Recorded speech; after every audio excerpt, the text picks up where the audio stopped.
या ठिकाणी उपस्थित मान्यवर प्रमुख पाहुणे अध्यक्ष तसेच पालक वर्ग मी अगदी 2 मिनिटात सगळ्या या आजच्या शैक्षणिक सभेचा समारोप करीन। कोगे सरांनी प्रास्ताविकेमध्ये ज्या अपेक्षा आहेत त्या अपेक्षा या ठिकाणी व्यक्त केल्या। त्यानंतर प्रमुख पाहुणे कदम सरांनी सुद्धा सांगितलं की शाळेला काय आहे, काय असायला हवं आणि गावाच्या काय अपेक्षा आहेत। मला तुम्हाला या ठिकाणी सांगायचं आहे, परवाला जे आपल्या शाळेचं केंद्रामधून आपली शाळा पहिली आली, तालुक्यात 5वी आली, त्याच्यामध्ये एक मुद्दा होता की शाळेमध्ये उपस्थित असणाऱ्या शिक्षकांची गुणवत्ता।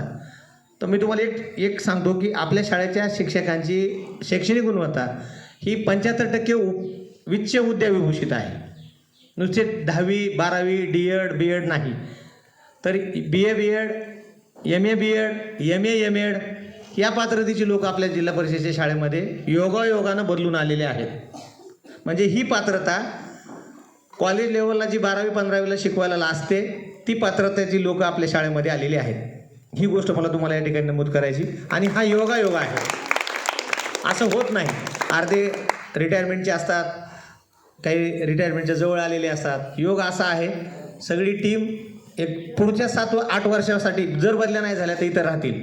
एक 7-8 वर्ष जर इथं काम करायला आम्हाला सगळ्याला वेळ मिळाला आणि ह्या काम करत असताना जर आमच्या मिळालेल्या वेळेत तुमचं जर सहकार्य आम्हाला लाभलं, ह्या 4-5 महिन्याचा कदम सर आम्ही सप्टेंबरमध्ये आलो इथं, सप्टेंबर महिन्यापासून 5 महिने पूर्ण झाले आम्हाला इथं, 6व्या महिन्यात पदार्पण आहे। ह्या 5 महिन्यामध्ये झालेल्या गोष्टी शैक्षणिक सहल असेल, आनंदनगरी असेल, विविध गुणदर्शनाचा वार्षिक जो कार्यक्रम आला परवाला 25 फेब्रुवारी झाला तो कार्यक्रम असेल, ह्या सगळ्या कार्यक्रमातून एक गोष्ट अधोरेखित झाली की विद्यार्थी गुणवान आहेत, खेडोपाडी आताही गुणवत्ता आहे।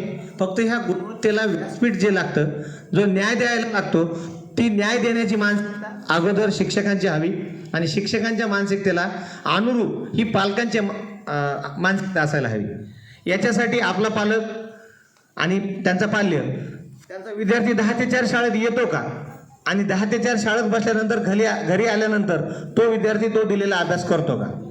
गुणवत्तेला दुसरा ऑप्शन नाही आहे, शिक्षणाला दुसरा पर्याय नाही आहे आणि ही उत्पादक पिढी आहे। तुमचं बाकीचं सगळं जे उत्पादन आहे हे मोजकं आहे, काही दिवसापुरतं आहे। घर दार बंगला घोडा गाडी तुमचं शेतीतलं उत्पन्न हे दरवर्षी आहे, पण हे पिढ्यानं हे घडणारे संस्कार आहेत, हे एक दिवसाचं नाही आहे, हे असं चालणार आहे 100 वर्ष 200 वर्ष। पण कधी चालणार आहे, जोपर्यंत तुम्ही त्याच्यावर संस्कार करणार नाहीत। लक्षात घ्या, तुम्ही बंगल्यात राहा की कुडात राहा, बैलगाडीनं जा की मोटरसायकल कारनं जा, तुम्हाला कोणी विचारणार नाही, पण तुमची ओळख तुमची लेकरं सांगणार आहेत, तुम्हाला लेकरं किती आणि तुमचे लेकरं काय करतात। लक्षात घ्या, आम्ही आमच्या आईवडिलांसमोर आमचा बाप शेतकरी म्हणून आम्ही फोटो काढला, मी आज शिक्षक आहे, उद्या जर माझं लेकरू जर उच्च पदाला गेलं तर मी त्याच्या बाजूला, त्यानं माझ्या बाजूला फोटो काढावा, माझे वडील शिक्षक आहे, मी डॉक्टर आहे। माझं जर लेकरू जर मोठ्या पदाला शिक्षणात जात नसेल तर मी कोण्या तोंडानं सांगणार आहे, मला काय सांगता येईल। मग तुम्ही शेतकरी आहेत, तुमचा मुलगा जर उद्या डॉक्टर इंजिनियर किंवा उच्च पदस्थ हा होणार आहे, पण त्याच्यासाठी तुम्हाला एक दिवस कष्ट घेऊन जमणार नाही। 6 वर्षाच्या 6 महिन्याच्या तर वर्षाच्या पिकासाठी तुम्ही दिवस रात्र शेतात खपायलात, उन्हात तानात राबायला लागलात। पण माझं माय मावल्यांना तुम्हाला एवढ्यानं विनंती आहे, जेवढं तिकडे लक्ष देतात त्यातलं 22% तरी आपल्या लेकराकडे लक्ष द्या। ही पिढी तुमचं उद्याचं नाव शिल्लक ठेवणार आहे, आपण काय घेऊन जाणार नाही। तुमचं माझं शिल्लक काही राहणार आहे का, हा देह राहणार आहे का। काल तुकाराम महाराजाची बीज होती, सदैव गेले, तुकाराम महाराज गेले ना, शिल्लक काय राहिलं तर त्यांनी दिलेले संस्कार राहिले, त्यांनी दिलेली जी शिकवण आहे ती शिकवण राहिली। मग तुम्ही आम्ही राहणार आहेत का, नाही राहणार, आम्ही बदलून जाणार, तुम्ही निघून जाणार, पण ह्या लेकराच्या माध्यमातून आपली संस्कृती राहणार आहे, शिक्षण राहणार आहे आणि ते तुम्हाला आम्हाला टिकवायचं आहे। आणि त्याच्यासाठीच हे जे असे लोक होऊन गेले सावित्रीबाई सारखे, ते आज जिवंत नाहीत। सावित्रीबाईंनी स्वतःच्या अंगावर शेण घेतलं आणि पुढच्या पिढीला शिक्षणाचा अधिकार दिला। त्यांनी जर शिक्षणाचा अधिकार तुम्हाला मला दिला नसता तर ह्या एवढ्या आजच्या मुली इथं समोर बसल्या नसत्या।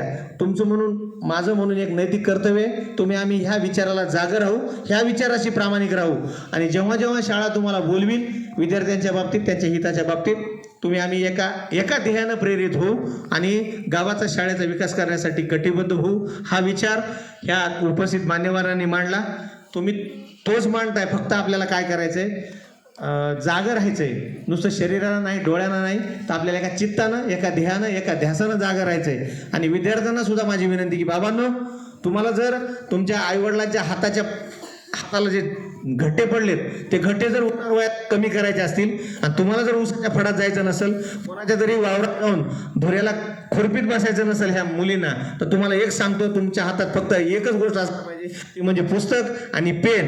पुस्तक आणि पेन जर तुम्ही हातात धरलं तर निश्चित तुम्ही ह्या आयुष्यामध्ये जे उन्हातानाचे संघर्षाचे चटके आहेत, ते चटके तुम्हाला कमी बसतील. संघर्ष प्रत्येकाच्या आयुष्यात आहे, प्रत्येकाला करायचं आहे, पण त्या संघर्षाला कुठंतरी न्याय मिळावा आणि न्याय मिळवून देण्याचं काम म्हणजे शिक्षण आणि माध्यम आहे ती शाळा. आणि ही शाळा एका जोमाने या ठिकाणी उभी आहे, ती आणखीन मोठ्या प्रयत्नानं आपण मोठी करण्याचा प्रयत्न करू, एवढा या ठिकाणी मी विश्वास आपल्याला या ठिकाणी देऊ इच्छितो आणि या ठिकाणी मी माझं मनोगत थांबवतो. धन्यवाद.